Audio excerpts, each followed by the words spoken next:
Welcome to Layer of the Alchemist, where we discuss all things heavy metal and hard rock. On today's episode, the first in a series of what I'm calling heavy hidden gems from the 70's. This is where I'm going to dig a little bit deeper than your Deep Purples and Led Zeppelin and Black Sabbath. Everybody's familiar with those bands, but I'm going to be digging much deeper into heavy rock, proto-metal, metal bands that have flown under a lot of people's radar. Maybe they didn't achieve any kind of big international acclaim for whatever reasons, but their albums have become cult classics over the years.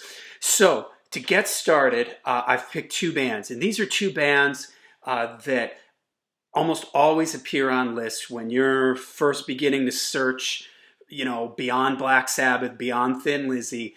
These are the two bands that you always see pop up on people's lists, and for good reason, because these two albums are really great examples of early 70's heavy rock proto-metal. So the first band and album that I picked is the self-titled album by Captain Beyond. Now, Captain Beyond, this album was released in 1972. The vocalist in Captain Beyond was Rod Evans.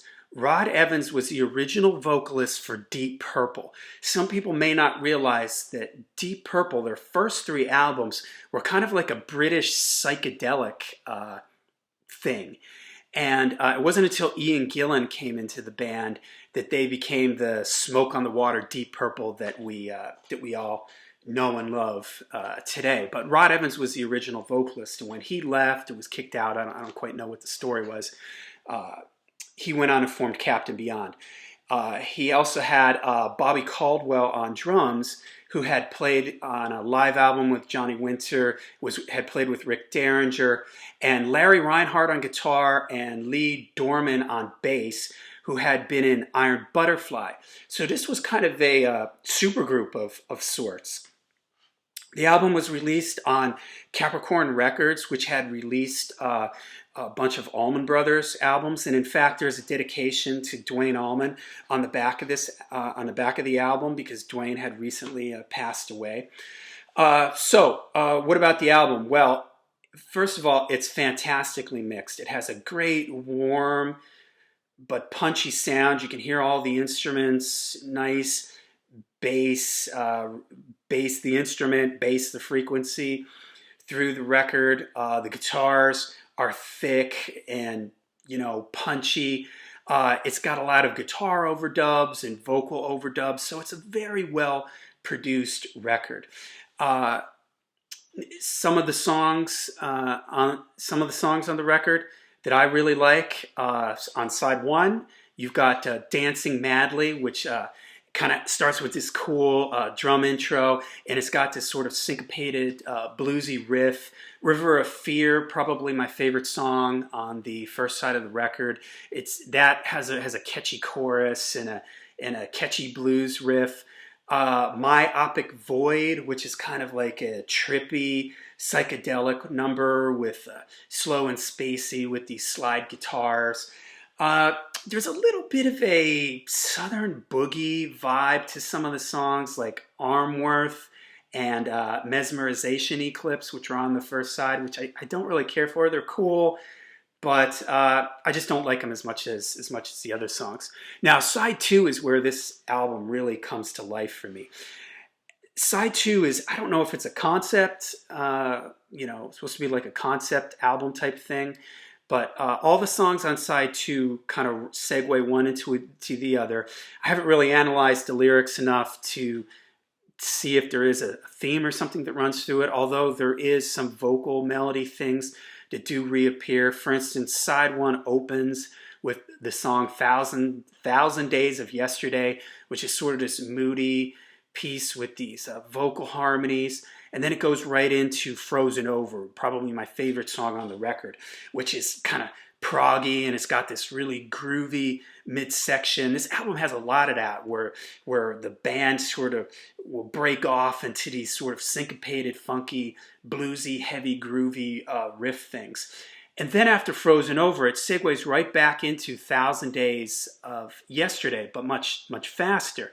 Again, this is what is making me think that, you know, maybe it's a concept side, if you will, if not a whole album. Next, it goes into Can't Feel Nothing, which has a really catchy chorus and, you know, another kind of heavy groove to it.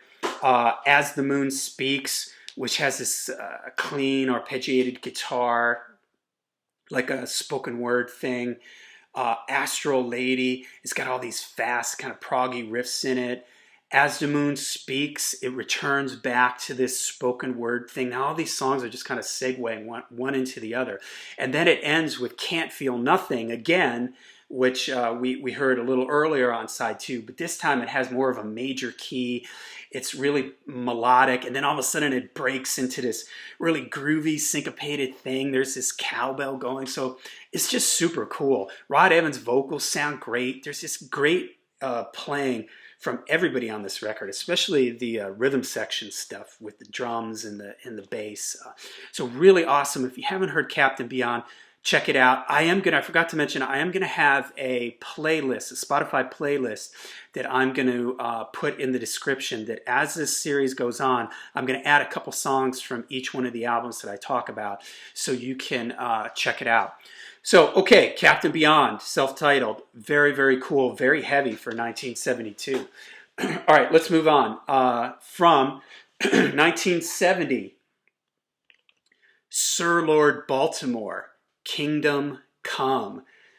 This album opens up sort of a gatefold thing here. My cover's got some damage on it, but another really cool, super heavy proto-metal album, if you want. In fact, when I was doing a little research on the band, I read, now I don't know if this is true or not, that they believe the first time the term heavy metal was used in reference to a band was when Cream magazine was reviewing this record.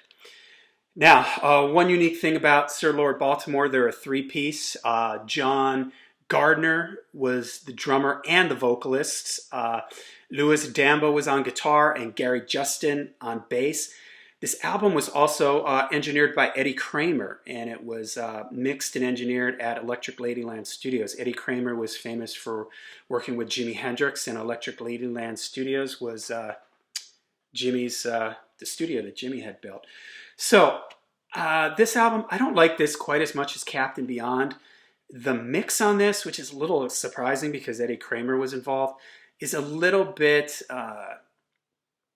it's a little bit harsh to my ears. The guitar tone is a little bit bright and sort of it's not as warm as like on the Captain Beyond record. Also, the mix in general is a little bit lo-fi, and it's not terrible, but it's not quite as warm and punchy as the Captain Beyond. And this sounds like they just went into the studio and let it rip. There's like little to no overdubs on this. The bass on the Sir Lord Baltimore album sounds incredible. It's like super distorted. Reminds me of Mel Shashir from Grand Funk Railroad. So let's get into some of the songs on this. Opens with Master Heartache with this super cool distorted like bass thing, and then it kicks in really heavy, thick riffs. The guitar, a lot of the guitar playing on this record, he's playing rhythms, but he's also throwing in all these quick little leads, which, you know, the guitar has this real kind of just frantic sound, which, as I'm going to discuss, it doesn't work for me on some of the songs, but on this first song, it does work. Hard Rain Fallin', fast, bluesy riff. The lyrics, he's like spitting the lyrics out on this. Lady of Fire, this is one of the songs that I don't really like on this. It's got this sort of chaotic feel, and the guitar is a little too jangly for me. And the vocals on this, I really don't like. In fact, when I first heard it, I thought, is there more than one vocalist on this album? Because he's doing this sort of yelpy, shouty thing, and it just almost sounds silly. I hate to say it, but it reminds me of Uli Roth's vocals. I love Uli Roth, guitar player from the Scorpions. I love his guitar playing, but I just do not like his vocals. And Lady of Fire just reminds me of that. It's really like just sort of weird and yelpy. Lake Isle of Inversphere, I think I pronounced that right, is a cool little harpsichord piece. It's actually rather long. It's just not like an interlude or something. It's actually a rather long piece with this kind of medieval sounding thing, soft vocals, dark and trippy, which I think is super cool. I love it when bands throw something in. I mean, Black Sabbath did that all the time with the little guitar instrumentals like Orchard or Laguna Sunrise or Planet Caravan. To me, it helps with the flow of a record. And when you've got a song that's sort of more mellow, then when you go back into a heavy number, it just brings out the next number and makes it sound all the more heavier. Pumped Up, which is the last song on side one, I don't really care for. It's a straight ahead rocker. It's another one that's a little kind of noisy in the guitar for me. And again, because of the mix, it feels a little harsh on the ears sometimes. Side two, the song Kingdom Come, my favorite song on the record. I love the bass sound in this. The bass is just super heavy, distorted. It sounds like it has a wah-wah pedal on it, and it is just absolutely crushing. And it has an epic chorus in the song. Easily my favorite song on the record. I Got a Woman is a kind of a straight-ahead rocker. Hellhound, more of the same lyrics like from Lady of Fire, that sort of yelpy, shouty lyric thing. So that kind of ruins that a little bit for me for that song. Helium Head is another one that I really like. It's an upbeat rocker with a lot of cool vocals in it and like this ripping lead guitar. There's a lot of great guitar playing on this record. You know, he's almost like combining rhythm and leads like constantly through the whole thing. Going back to the song Kingdom Come, I think that's my favorite on the record because he sticks a little bit more to the riff in that. The guitar isn't as sort of frantic and all over the place in Kingdom Come, the song Kingdom Come. And I wish that more of the record had been like that.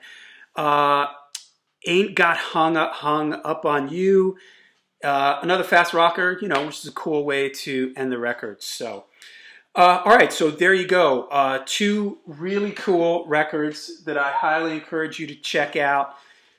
Captain Beyond, self-titled, Sir Lord Baltimore, Kingdom Come. Look for them in the playlist that I'm going to link down below.